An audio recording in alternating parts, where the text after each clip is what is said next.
É, ele, vejam que como Jesus se apresenta no capítulo 1, versículo 9. João, ele mostra, ou melhor, João, como ele se apresenta? Ele se apresenta como irmão nosso e companheiro na tribulação, no reino e na perseverança em Jesus.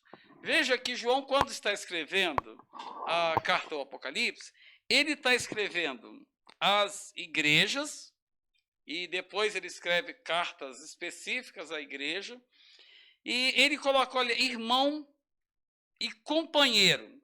Sabe o que é a palavra? Eu aprendi essa palavra uma vez e eu nunca mais esqueci. Companheiro é aquele que come o mesmo pão. Este é o companheiro. É o que come o mesmo pão. João estava escrevendo isso porque o Apocalipse ele foi direcionado para a igreja para mostrar a revelação de Jesus Cristo. E ele está dizendo, olha, eu sei o que a igreja está passando por causa da tribulação que tinha naquela época, da perseguição. É tanto que João estava em exílio justamente por causa da perseguição. E ele fala da perseverança no reino perante Jesus. Olha o que diz o versículo, na perseverança em Jesus. No reino, perseverança no reino presente, mas em Jesus. Queridos, no momento em que nós estamos vivendo, nós precisamos de tratar bem essa questão da nossa perseverança. Me perguntaram outro dia se eu achava que esse momento era um momento para a igreja iria ter um esfriamento. E eu digo que não. A igreja está sendo peneirada nesse momento. Nesse momento, a igreja de Jesus, ela está sendo tratada, é um tratar de Deus. Ontem a minha esposa estava comigo, na hora que nós fomos dormir, ela estava conversando, ela falou, olha, estava chegando o momento que Deus precisava dar uma freada na gente, freada no mundo. Né? Hoje a gente vê, todo mundo está preocupado, parou o mundo todo, a economia do mundo, o sistema de saúde, está todo mundo preocupado com isso. Deus precisava de dar uma freada. É o que eu tenho dito, que tudo que acontece é a mão de Deus. A Bíblia diz que todos os nossos dias foram escritos e determinados quando nenhum deles havia. Então, no plano de Deus, isso já estava determinado. A gente sabe que Ele sabe quando é o começo, quando é o fim. Nós não sabemos, mas Deus sabe. E ele diz, irmão vosso, no reino e na perseverança em Jesus. E quando Jesus fala, lá em Mateus, no capítulo 24, no versículo 13, ele diz, aquele, porém, que perseverar até o fim, esse será salvo. Quem persevera? Só os salvos perseveram. Não é perseverar para ser salvo, é quem é salvo que vai perseverar. Não é só, eu tenho que perseverar para eu ser salvo. Não. Se eu sou salvo, eu vou perseverar. Porque quando Judas escreve, lá um pouquinho antes aí do Apocalipse, ele diz assim, estou esperando a volta de Jesus. Interessante que João, ele sofre por causa do testemunho de Jesus. Se vocês olharem no versículo 9, no finalzinho, ele diz, eu, João, irmão vosso, ele estava na ilha chamada Patmos. Por que ele estava na ilha chamada Patmos? De férias? Não. Aproveitando ali aquela questão do mar Egeu, aquelas coisas todas ali perto do mar de Mármara, na Ásia? Não. Ele estava ali porque ele não havia negado o nome do Senhor. E por ele não haver negado o nome do Senhor, ele foi colocado, exilado lá, longe de tudo e de todos. Só que no meio dessa situação toda, João recebe a revelação. E no versículo 10, diz que ele recebe a revelação diretamente de Deus. E é interessante que no versículo ele diz assim, e fui arrebatado em espírito do dia do Senhor, e ouvi por detrás de mim uma grande voz como de trombeta. Ele se achou em espírito. E apesar de João fisicamente estar em Patmos, naquele dia do Senhor, ele achou-se também em espírito. E aquela ilha que era o exílio dele, o isolamento dele, se transformou em porta do céu.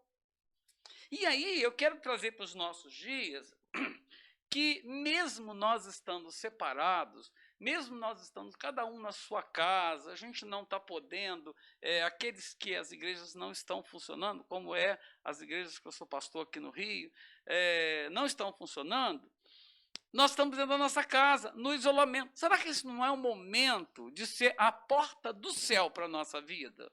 Também, para nós olhar para dentro da gente, para a gente entender os propósitos de Deus em Patmos, no meio da ilha, no meio do isolamento, no meio do sofrimento, ele conseguiu tocar o céu. Não importa onde você está. Você pode estar na sua casa, você pode estar no seu trabalho agora, você pode estar numa situação fácil, numa situação difícil, que você pode tocar o céu, queridos. A revelação de Deus vem sobre nós em Patmos. João tocou outro mundo. Quando ele diz, mais na frente, diz assim, e o mar já não existe. O que separava João do mundo? O que separava João das pessoas que ele amava? O que separava João das pessoas que ele tinha contato? Era o mar.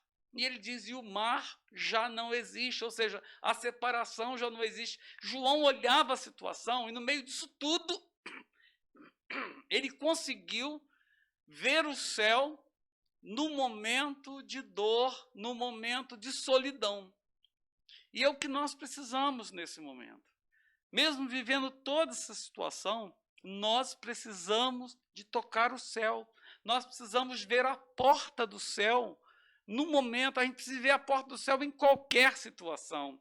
Mas você já notou que são nas horas mais difíceis que nós conseguimos ver a porta do céu se abrindo? Eu creio que esse seja um momento de Deus estar tratando a minha vida e a sua. Da gente estar vendo a porta do céu se abrindo. O lugar de tristeza, no caso dele, o lugar onde a morte estava próxima dele, no lugar onde ele estava no exílio, na solidão, na prisão, ele consegue ouvir uma voz. E é uma voz poderosa. É interessante que ela é tão poderosa que é uma voz sobrenatural. Jesus fala pessoalmente com João e continua falando pessoalmente conosco hoje pela sua palavra.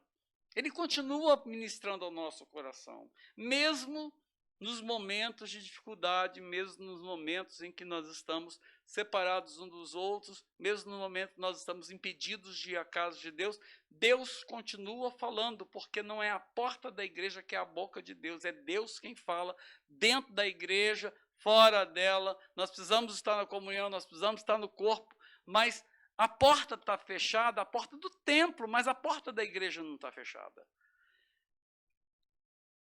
É interessante que ele tem responsabilidade de transmitir essa mensagem à igreja. E ele diz assim, no versículo 11, o que vês, escreve num livro, envia às 7 igrejas. E essas cidades das igrejas aí eram as sedes administrativas. E ali tinha o culto ao imperador. Então, ele manda essas cartas para lá. E o texto continua nos ensinando, falando sobre Jesus na revelação. E Jesus, nessa revelação, ele utiliza de elementos visíveis para comunicar lições espirituais para nós. E no versículo 12, diz assim, Deus mostrou a eles 7 candeeiros de ouro que representavam a igreja de Cristo. Versículo 12 diz, voltei-me para ver quem falava comigo, e ao voltar-me, vi 7 candeeiros de ouro. Vocês lembram que no início do evangelho, a igreja estava onde? Em Atos. Era uma igreja. Agora, a igreja cresce. Já não está mais só em Jerusalém. Já não está mais só em Samaria. Agora está na Ásia. Esse lugar onde estavam as 7 igrejas do Apocalipse, é onde está hoje a atual Turquia. Na época, se chamava Ásia Menor. E a igreja de Cristo começa a crescer. É tanto que eles estavam cumprindo a ordem de Jesus, que é ir por todo mundo e pregar o evangelho a toda criatura. A igreja, ela precisa ser luz. E ela, por isso que ela é mostrada como candeeiro. Nós somos sal da terra e luz do mundo.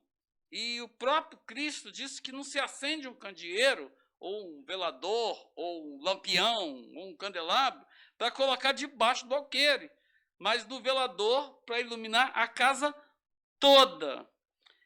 É interessante que a igreja precisa de refletir a luz, mesmo com a luz apagada.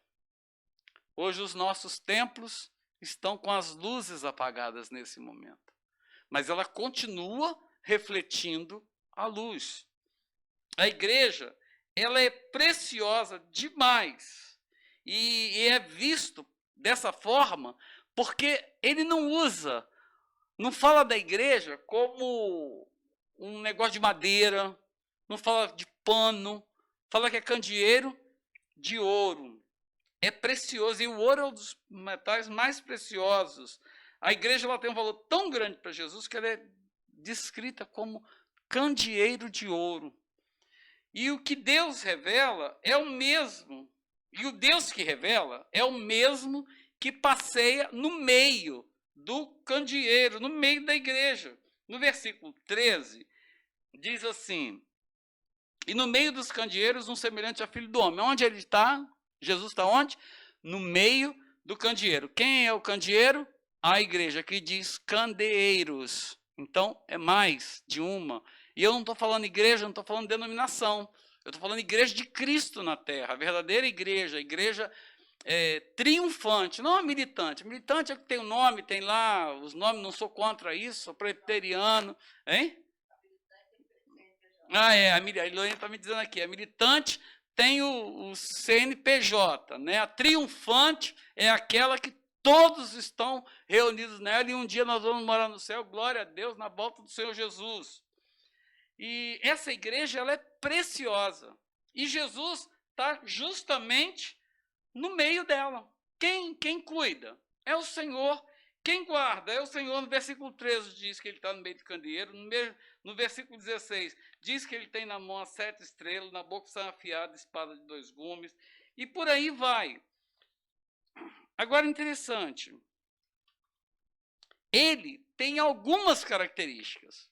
O Senhor aparece para João com algumas características. E eu sei que aqui, vira um pouquinho para mim aqui o monitor, eu sei que aqui tem vários irmãos de vários lugares, né? Mas eu vou dar 2 exemplos aqui, 3 exemplos, tá? De lugares em que eu acho que é meio estranho de estar à noite. Vamos lá. Quem é de Belfor Roxo, eu vou dizer, Cemitério da Solidão. Quem conhece sabe do que eu estou falando. Quem está em Campos, eu vou dizer que é o Cemitério do Caju, ali perto da Pecuária, né? Aqui no Rio de Janeiro, quem está no Rio, Cemitério do Caju também, tem um outro cemitério. Nova Iguaçu já é mais no centro, né? Não é tão assim apavorante, mas esses cemitérios ficam mais isolados, assim. Imagina, meu querido, você está meia-noite esperando o ônibus, passando na porta, me aparece uma figura da seguinte forma: olho de fogo, espada saindo da boca, cabelo branco, pele de latão reluzente, cinta aqui e com voz de trovão. O que você faz? Eu vou dizer o que eu faria. Eu sairia correndo na hora, desesperado. Porque eu ia falar assim, é um fantasma, eu ia ficar pior do que os discípulos lá dentro do barco, né, quando viram Jesus caminhando sobre as águas. E eu estou dizendo isso porque, realmente, é uma figura estranha. Mas para a gente entender essa figura, a gente precisa entender que o seu aspecto mostrava a glória e a majestade. É bom a gente lembrar que aqui, se a gente for olhar isso de uma forma literal, uma espada saindo da boca, olho de fogo, cabelo branco, pele de latão reluzente e faixa, aquele negócio todo, é uma figura fantasmagórica. Mas tem alguns ensinamentos. No versículo 14, fala da sua cabeça. E diz assim, a sua cabeça e cabelos eram brancos como a alva lã, como neve. Vejam só, fala da divindade, da santidade e da eternidade de Jesus. É aquele que é o ancião, é aquele que tem a autoridade, é aquele que pode falar, que é o ancião de dias, que diz lá em Daniel. No versículo 14 mesmo, diz que os seus olhos eram chamas de fogo. O fogo é purificação. E fala da onisciência, que vê todas as coisas, que prescruta todas as coisas. Ele é o juiz diante de quem tudo se desnuda. Nada fica encoberto aos olhos dele. No versículo 15, fala dos pés de Jesus. E isso fala da onipotência para julgar os seus inimigos. E convém que ele reine até que ponha todos os seus inimigos debaixo dos seus pés. Está lá em 1 Coríntios 15, versículo 23. Fala da sua voz. E voz potente, voz de autoridade. E no juízo desfalecem as vozes humanas, só fica a voz do Senhor, a voz de Cristo detém a última palavra e é a única a ter razão. Hoje, no momento que a gente vive, a gente fica querendo, quem tem razão, quem não tem, quem tem razão é Deus. É Ele quem tem a palavra para trazer os nossos corações, é Ele quem nos dá paz, é Ele quem traz tranquilidade. Sua boca saiu uma espada afiada. Essa palavra, essa espada aqui é a palavra de Deus. Mas não é o evangelho, não é a palavra do evangelho, mas é a palavra do juízo de Deus. E é interessante que essa espada saía da boca. E lá no capítulo 19, fala de que a espada saía da sua boca. E essa cena, no capítulo 19, é a cena do tribunal, onde é proferida a sentença, sem contestação. O seu rosto, a visão não é mais de um Cristo servo, daquele que aparece em Isaías 53, que diz, ele não tinha parecer, não tinha formosura, e dele não fizemos caso algum, era um de quem como nós escondíamos o nosso rosto. Não é esse Cristo, aquele Cristo desfigurado que nós vemos lá no capítulo 53 de Isaías. Pelo contrário, aqui é um Cristo que brilha, e a luz dele brilha, supera o brilho dos candeeiros. Ele tinha as igrejas na mão. Agora, é interessante que ele não tinha só as igrejas na mão. Veja no versículo 20. Quanto ao mistério, ele tinha as 7 estrelas na mão. Diz, quanto ao mistério das 7 estrelas, que viste na minha mão direita, e aos 7 candeeiros de ouro, as 7 estrelas são os anjos das igrejas, e os 7 candeeiros são as 7 igrejas.